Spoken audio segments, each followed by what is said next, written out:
Hello everyone, and welcome to the second episode of my Norwich career mode here today. And now, the first episode went fairly well. I mean, apart from me being a noob and deleting all the pre-season, it could have been better. But as you can see there, Brady went up by 1 overall in the training, so that was good. And as you can see there, Jack Grealish has signed for us, which is positive because I needed a new left midfielder because I feel that Matt Jarvis is a bit crap, to be honest. And he wasn't really doing it for me because I didn't really feel comfortable playing with him, to be honest. And he was just all over the place. Every time I got the ball with him, he was just losing it all the time, and I just didn't know what to do. So I just signed Jack Grealish. I mean, it was between Jack Grealish or Jesse Lingard. And as I would have said in the last episode, I think, I got Grealish because I feel he's got more potential. I mean, he's younger than Lingard, and, he's got more potential. I mean, Lingard was only 68 overall. Jack Grealish is 71 overall. I mean, I put Matt Jarvis on the bench anyway because, back up. But as you can see here, going into the first game of the episode against Sunderland here today, and the side that I'll be playing will pretty much be the one that you see there. So I shall see you after the intro to the game.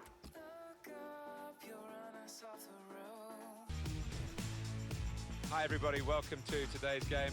Martin Tyler here with Alan Smith. The game today features Sunderland versus Norwich City. So these are the lineups for today. As you can see, there's Sunderland going with Manoni in goal. They've got Mustachio. Why would Mustachio go to Sunderland? I mean, no offense to Sunderland, but they aren't really the best team in the Premier League. I mean, they are in the relegation zone in real life, so why would Mustachio, a player like him, go to Sunderland? This game baffles me sometimes. But this chance here, I don't know how that went in. I really don't know how that went in. I mean, logic just went straight out of the window as soon as that goal went in, to be honest. I don't know what Manoni was doing. I mean, look at this replay now.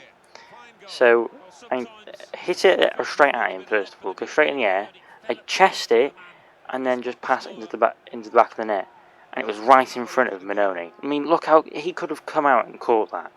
I don't know what Manoni was doing, but why am I complaining? We scored. So, and then this was a chance for them, I think. Yeah, I don't think they scored. Did they score? No, they didn't score. Good save by Ruddy, actually. Ruddy out. I got that in there. I had to at some point during the series. I had to. And then that happens. Radio. So, yes, I said it again. I said it again in the space of 30 seconds because I can do that. And that goal was annoying because, it was. I think it was against the run of play. I recorded this gameplay a couple of days ago, so I can't remember what happened in it. But I obviously remember the scoreline. But I mean, here is. I don't know what happened to the right side of my defence there. But then that. I don't know what happened there. I really don't know what happened. I mean, the entire left side or right side of my defence just went. It just went home, probably. And then that was a 45th minute goal. What a surprise. But then, the second half got a bit mental. As you'll see here. Nathan Redmond going on a run around the edge of the box, and then, boom, into the back of the net. 2-2. Just after half time. Now you may think, what do I mean by mental? Oh, does Sunderland go and score like 5 goals in the space of 10 minutes? Not quite, but I guess you'll have to stay tuned and find out, won't you? But this second half did get a bit mental. I did change the formation at half time. I think that might have done something. I don't know, because the formation in the first half was the 4-2-3-1. And in the second half, I just went with a straight 4-4-2, and it must have done something, because in the second half, that happened, I mean, I don't know where that came from. I brought Cameron Jerome on as well for Houlihan, I think. And the second half just went mental. With goals, I mean. Not like people coming onto the pitch and just killing each other. Where did I get that from? But I mean, like, we just had opportunities that were non-existent in the first half. I don't know what happened to Sunderland. They just lost it. They had hardly any chances in the second half. I mean, I really don't know what happened. Again, catching them on the break here. I think they went all-out attack in the 67th minute. And I had to, guys. I had to. I'm sorry, but I had to do a sway goal. It was just there. It was there waiting for me. I mean, who else wouldn't do a sweaty goal in that situation? To be fair, I mean, it's the perfect opportunity to get one. You know, I mean, look at that. He was wide open. I mean, I know it went closer to the goalkeeper than it should have, but hey, we still scored, and that made it 4-2 with, I think it was 20 minutes to go. Yeah, it was 20 minutes. So, and then this was in stoppage time, so nothing happened between then and stoppage time. But trust me, it was all us. And then look at all that space, and boom, 5-2. And I really don't know what happened in that match. I mean, the second half just went crazy. We came out of the blocks somehow. I mean, I don't know how, but it happened. And then just Sunderland. I know this shot. Did this shot take a deflection? Yeah, it is. So that might have had something to do with it. But I mean, look. I mean, the goalkeeper actually got a hand to it as well, but it wasn't good enough.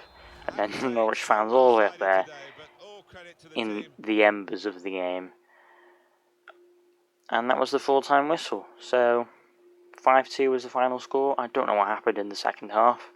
Sunderland just did what they do in real life and didn't do anything. Well, apart from against Aston Villa, who they've recently played in real life.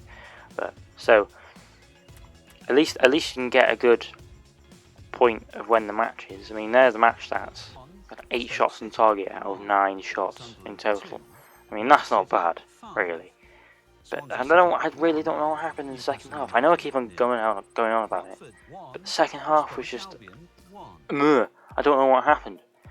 But here is the second game against Stoke, and this game was a bit different. It was just a bit different, really. I mean, it was a bit, I wouldn't say boring, but, you know, I mean, there's me changing it to the flat 4-4-2 like I had it in the Sunderland game in the second half. But I really don't know what happened in this game. It just, everything changed, and I don't know why. But, hey, whatever. Well, we've got Barclays Premier League action for you. I'm Martin Tyler, and with me is Alan Smith. Yeah, I'm Martin. Great to be here. This match is Norwich. So here are the lineups for this game. As you can see there, Ruddy in goal for us. You know, I mean, you already saw our lineup in the preview screen. But here's Stoke's lineup in a minute, I hope. Yeah, there we go. They got Jack Butland in goal, Johnson, Shawcross, Wilson, Peters. Have they actually signed anyone?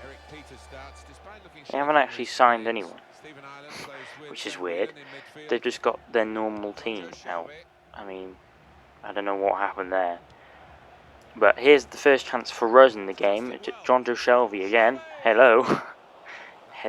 Headers in, and his header is tipped over the bar by Jack Butland. Here it is, the second chance for us, and Redmond again, and I just, I don't know what happened there, really. I mean, I was aiming for the bottom corner, and somehow he managed to do that. Please tell me how a player can manage to do that. I just don't know how that can happen. I mean, I had my head in my hands when that happened. I just didn't know what was going on, really. But anyway, here's this Stoke chance in the second half already in this game. As you can probably tell, this game is going a bit quick because it's not, and it's already over. That's how boring the game was. It finished 0-0 in the end. Nothing really happened in the game, And that's full-time whistle. There's the match stats. As you can probably tell, we had 5 shots. I can't really tell. The previous screen is really small even, but they only had 1 shot on target. I don't know what happened in that game.